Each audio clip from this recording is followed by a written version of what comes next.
오늘은 빌립보서 4장 9절 이하에 있는 말씀을 통하여 평강의 하나님이 너희와 함께 계시리라 라는 주제를 가지고 은혜를 나눠보고자 합니다. 하나님은 저와 여러분들의 하나님이 되시는 줄 믿습니다. 그 하나님은 할 수 없는 게 있는데 그것이 뭐냐면 당신이 친히 지으신 그 인간을 떠날 수가 없는 분이십니다. 하나님은 창조주가 되시기 때문이죠. 오늘 그 하나님은 끊임없이 우리에게 원하는 게 있습니다. 지속적으로 내게로 돌아오라는 것이죠.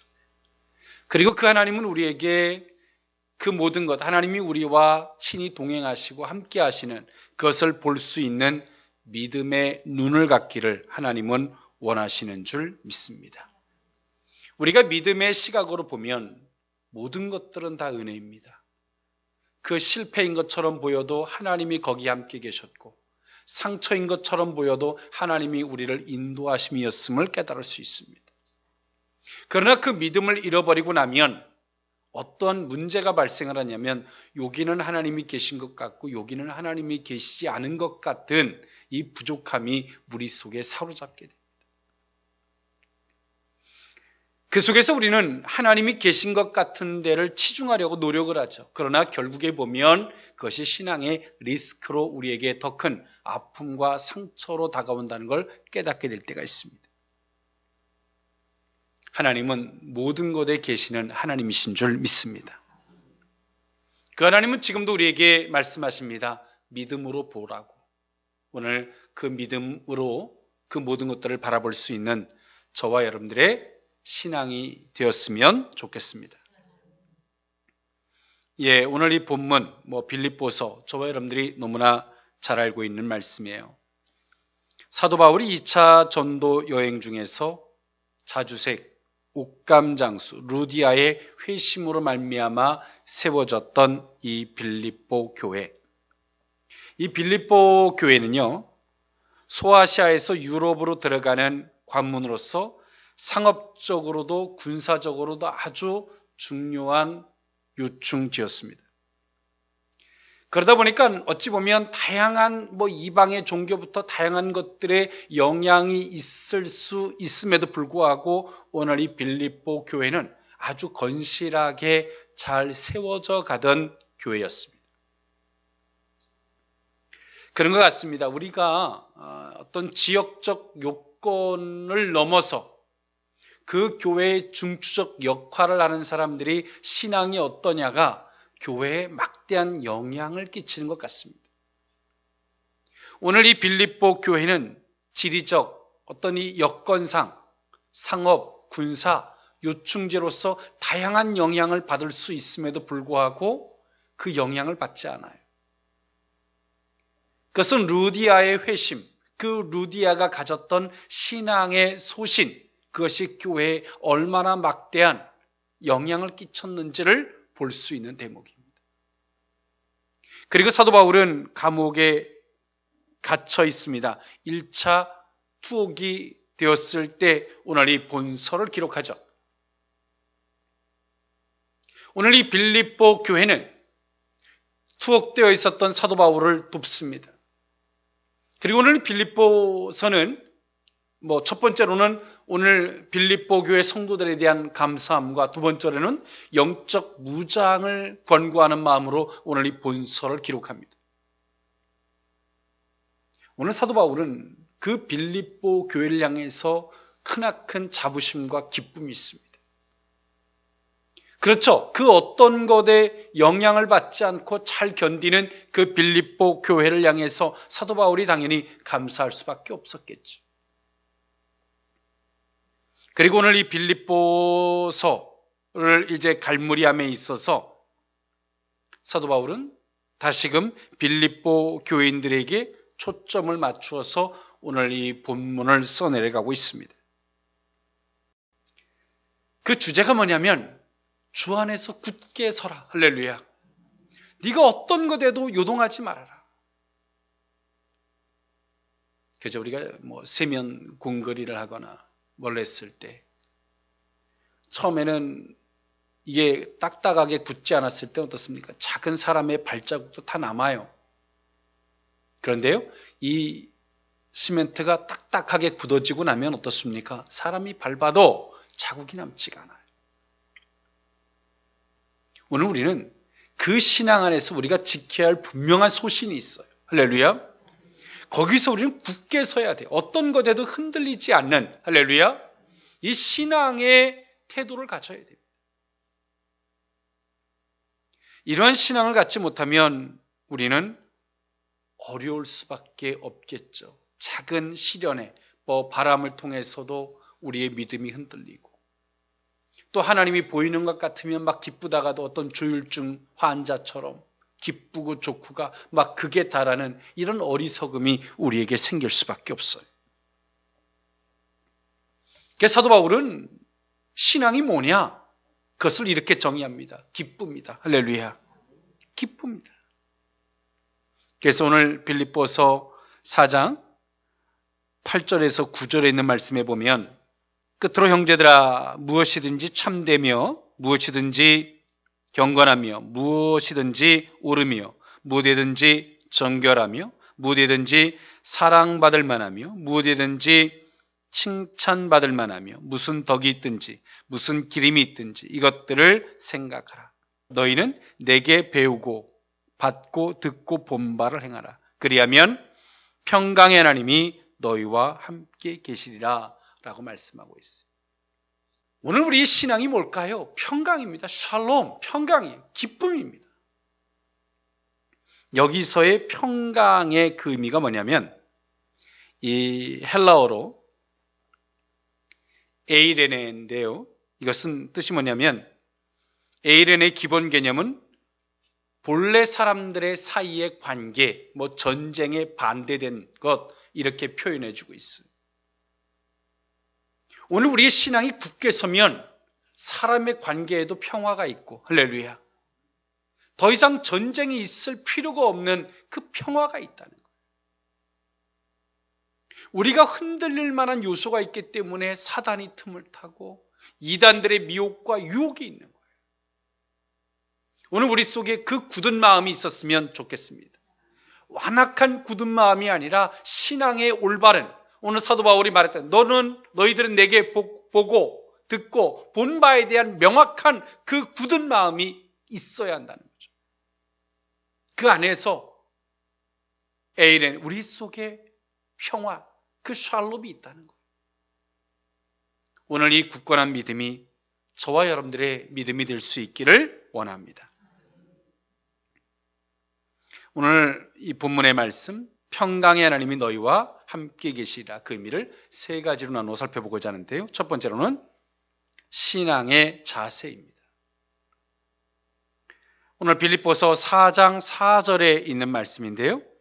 주 안에서 항상 기뻐하라. 내가 다시 말하노니 기뻐하라. 사도 바울은 권고와 명령의 형태로 기뻐하라 라고 말해주고 있어요. 오늘 사도 바울은 감옥에 갇혀 있는 사람이에요. 그 사람이 신앙이 뭐냐라고 말하면 기쁨인데, 너희들은 기뻐하라는 거예요. 사도 바울이 감옥에서 기뻐할 수가 있었을까요? 기쁠 수가 없어요. 그러나 사도 바울은 자기가 지금까지 믿었던 하나님, 지금도 자기가 믿고 있는 하나님을 정의하라라고 말하면 신앙의 자세, 기쁨이라고 정의하고 있는 거예요.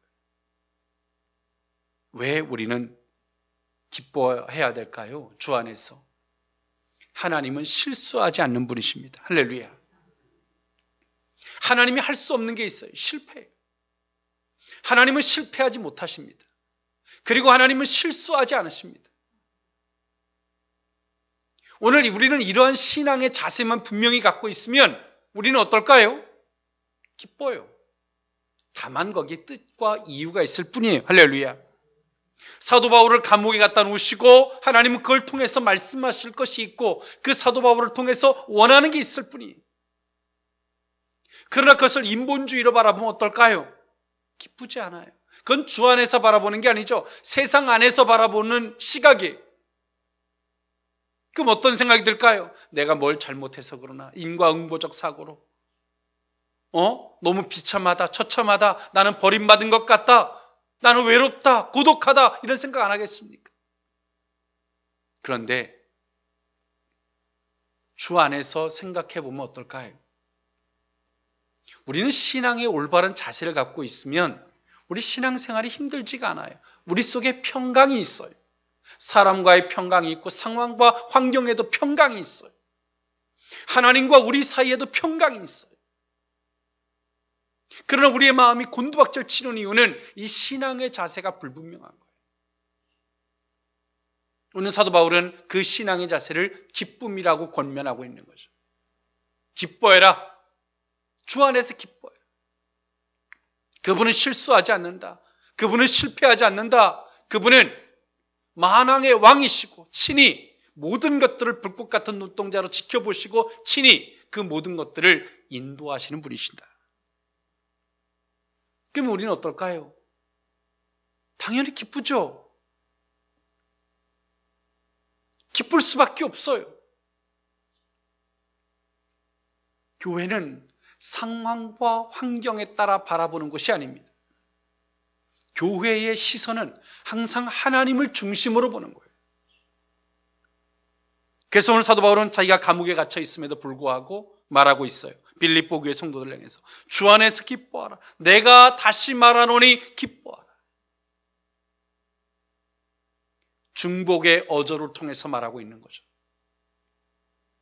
이것은 내가 기뻐해도 될까? 기뻐해 볼까가 아니라 사도 바울은 중복의 어조를 통해서 반드시 기뻐해야 한다는 거예요. 그게 신앙의 자세입니다. 어떤 스포츠든 뭐든 그 자세가 올바르지 않으면 아무리 뭘 해도 폼도 안 나오고 되지도 않아요. 뭐 골프를 치는 사람도 골프의 자세가 나오지 않으면 아무리 스윙을 해도 공이 날아가지가 않아요. 축구든 뭐 모든 스포츠가 다 마찬가지죠. 어떠한 자세를 갖냐에 따라서 그 스포츠에 더 많은 크나큰 효과를 얻어낼 수가 있는 거예요. 신앙도 마찬가지입니다. 올바른 신앙의 자세, 할렐루야. 그것을 사도 바울은 결과적으로 기쁨이다, 기뻐해야 된다라고 말하고 있는 거죠. 오늘 우리가 기뻐할 수 있기를 원합니다. 하나님의 주권, 하나님의 인도하심, 그리고 하나님의 속성, 하나님이 실패하지 않는 분이시다. 실수할 수 없는 분이시다. 이것을 내가 명확하게 믿는 신앙의 자세만 있다면, 할렐루야, 우리는 흔들리지 않아요. 그리고 우리는 어떠한 상황 속에서도 기뻐할 수 있어요. 다만 나를 테스트할 뿐이고, 다만 나를 훈련시켜 가실 뿐이신 줄 믿습니다. 기쁨이 우리 속에 유지될 수 있는 거예요. 오늘 이 올바른 신앙의 자세가 저와 여러분들의 신앙일 수 있기를 원합니다. 두 번째로, 평강의 하나님이 너희와 함께 계시리라. 두 번째 의미는 신앙의 역할입니다. 빌립보서 4장 5절에 있는 말씀인데요. 너희 관용을 모든 사람에게 알게 하라. 주께서 가까우시니라. 사도 바울은 빌립보 교회 성도들에게 그렇게 말해주고 있어요. 너희의 관용. 오늘 빌립보 교회 성도들의 관용이라고 하면 뭘까요? 그들이 그리스도를 알고 하나님을 아는 데서부터의 사랑인 줄 믿습니다. 너희가 지금 그 그리스도에 대한 그 사랑을 모든 사람에게 알게 하라는 거예요. 왜요? 주께서 가깝다. 주께서 가깝다. 세상이 길지가 않아요. 그리고 재림의 때 우리는 알 수 없죠. 그러나 사도 바울은 이때 당시에 그 주님은 곧 오신다라고 본 거죠. 그래서 오늘 빌립보 교회 성도들을 향해서 말하고 있는 거예요. 너희 관용을 모든 사람에게, 너희 가까운 사람에게 아니라 모든 사람에게 알게 해라. 너희 속에 있는 그리스도, 이제 그 그리스도의 사랑으로 모든 사람들에게 알게 하라. 할렐루야. 그 사랑으로 모든 사람들을 대하는 거죠. 오늘 빌립보 교회 성도들은 오늘 감옥에 갇혀서 있는, 감옥에 투옥되어 있었던 사도 바울을 위하여 그들의 관용을 베풀고 있어요. 헌금을 모아서 사도 바울을 돕고 있고, 오늘 빌립보 교회 그리스도의 마음이, 그 관용이 오늘 사도 바울에게 전달됐죠. 사도 바울은 그에 대한 오늘 이 감사 편지를 쓰고 있어요. 오늘 신앙에는 역할이 있습니다. 할렐루야. 신앙의 자세가 올바라지면 그 다음에는 우리가 신앙의 역할이 있어요. 내가 신앙인이라면 우리가 해야 할 역할이라는 게 있어요. 우리가 이 세상, 이 사회 속에서 때론 그 불의한 것과 때론 내가 손해를 봐야 할 때가 있죠. 목소리를 높이다가도, 교회 다니세요? 혹시 목사님이세요? 그러면 져야 돼. 그 이유는 뭐냐면 바보여서 지는 게 아니에요. 우리 속에 있는 그리스도의 관용으로 지는 거예요. 져주는 거예요. 주께서 갚아주실 줄 믿습니다. 그것이 복음과 전도가 되겠죠. 복음의 전도가 되겠죠. 오늘 사도 바울은 그가 감옥에 있으면서도 자신 속에 있는 그리스도의 사랑을 많은 사람들에게 관용으로 베풀었습니다. 그들에게 억울한 감정으로 대하지 않았어요. 오늘 빌립보 교회 성도들도 오늘 사도 바울에게 관용을 베풀고 있지만, 사도 바울은 나에게 관용을 베푼 것에 대해서 땡큐, 거기까지가 아니라 이제 나뿐만이 아니라 모든 사람들에게 그 관용을 베풀어야 된다. 할렐루야. 라고 권하고 있는 거예요. 이것이 뭐냐? 신앙인들의 역할이죠. 우리는 우리의 신앙의 역할, 내 위치가 뭐고 내가 어떤 행동을 해야 할 사람인지를 알아야 되는 줄 믿습니다. 내가 신앙인으로서 어떤 역할을 해야 할지 모르면 우리는 신앙인이라고 하는 측면에서 우리는 이방인일 수밖에 없어요.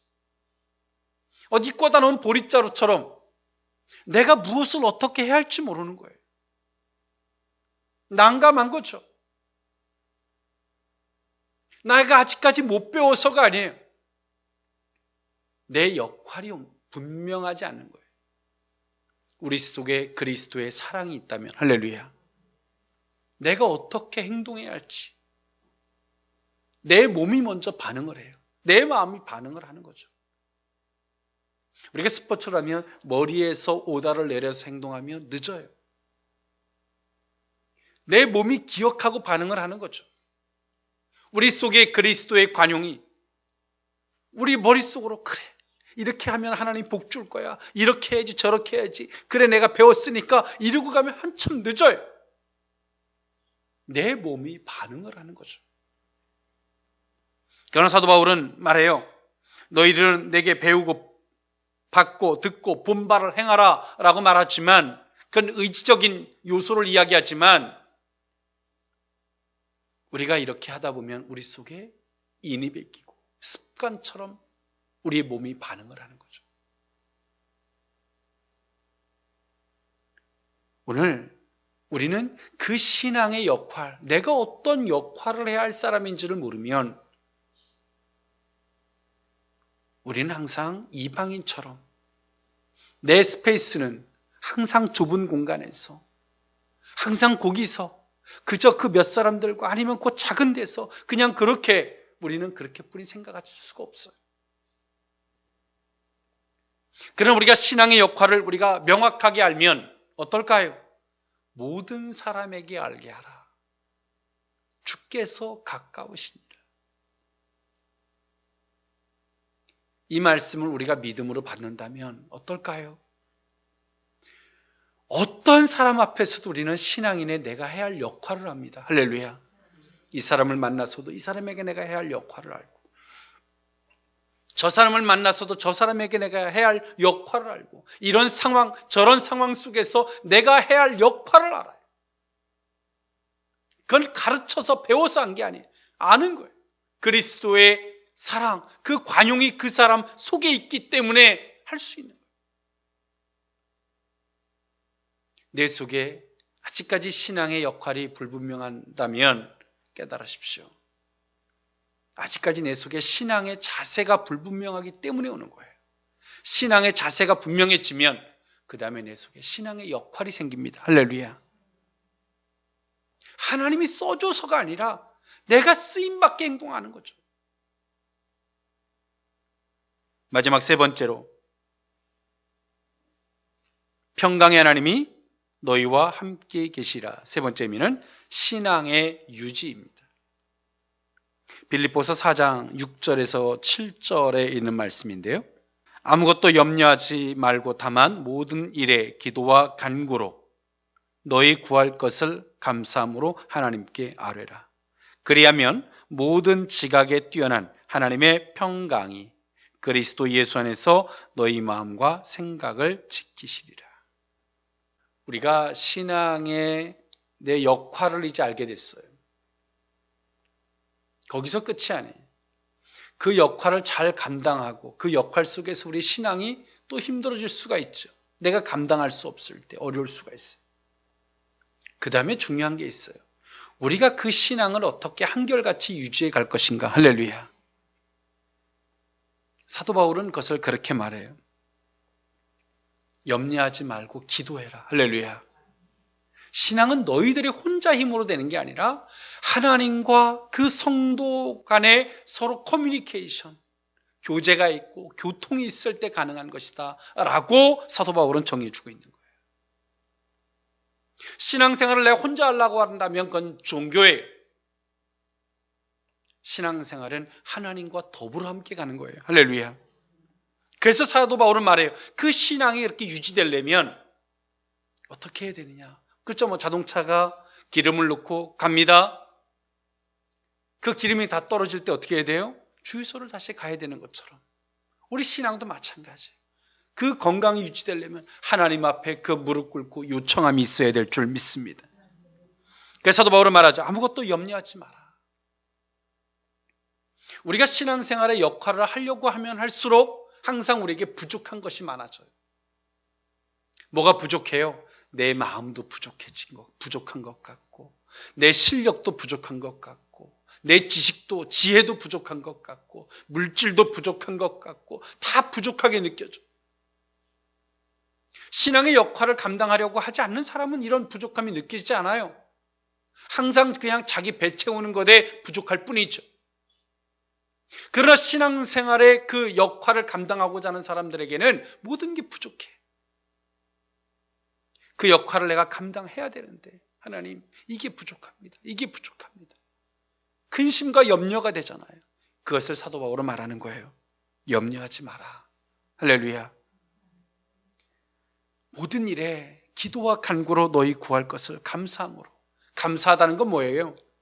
감사하다는 거는 그냥 구하라가 아니에요. 감사함으로 구해라. 이미 허락됐다는 거예요. 할렐루야. 이미 허락된 것을 믿고 감사하고 구하라는 거예요. 이미 예수 안에서 신앙 안에서는 다 허락된 거예요. 할렐루야. 그래서 감사함으로 구하라는 거예요. 그 하나님이 어떤 하나님으로 들어주시냐면 그리하면 모든 지각에 뛰어난 하나님의 평강이 그리스도 예수 안에서 너희 마음과 생각을 지키시리라. 그것만 주시는 게 아니라 모든 것을 다 아시는 그분이 너희 마음과 생각을 지켜주는 거예요. 할렐루야. 야, 너 그런 마음 가지면 안 돼. 내 역할은 여기까지인가 봅니다. 너 그런 마음 가지면 안 돼. 막 오면 생각과 방법이 떠올라요. 너 그런 생각하면 안 돼. 야, 생각을 이렇게 생각해봐. 바꿔주시는 거죠. 어떤 사람이 교통사고가 났어요. 교회를 가는데 교통사고가 나갖고 차가 폐차가 됐는데 사람이 멀쩡해. 그래 뭐라 그래? 오늘은 참 정말 뭐가 기분이 나쁘고 그래. 똑같은 건데도 생각을 바꿔 해봐라. 차가 폐차가 됐는데 사람이 아주 멀쩡하고 다치지도 않았다면 얼마나 감사한 일이냐. 그러니까 그런 얘기 하더라고요. 목사님 정말 그러네요. 생각 하나 바꿔 하니까 이렇게 감사가 생기네요. 사단은 우리의 생각과 마음을 조종하려고 들어요. 부정적으로, 인간적으로 사단의 주제로 속에서 모든 걸 생각하게 만들어가요. 그런데 우리가 기도하면 어때요? 모든 지각에 뛰어나신 하나님이 우리 생각과 마음을 지켜주시는 거예요. 방향을 바꿔주시는 거죠. 그러면서 우리 마음속에 뭐가 생깁니까? 평강이 생기는 거예요. 그럴 때 우리의 신앙이 어떻게 돼요?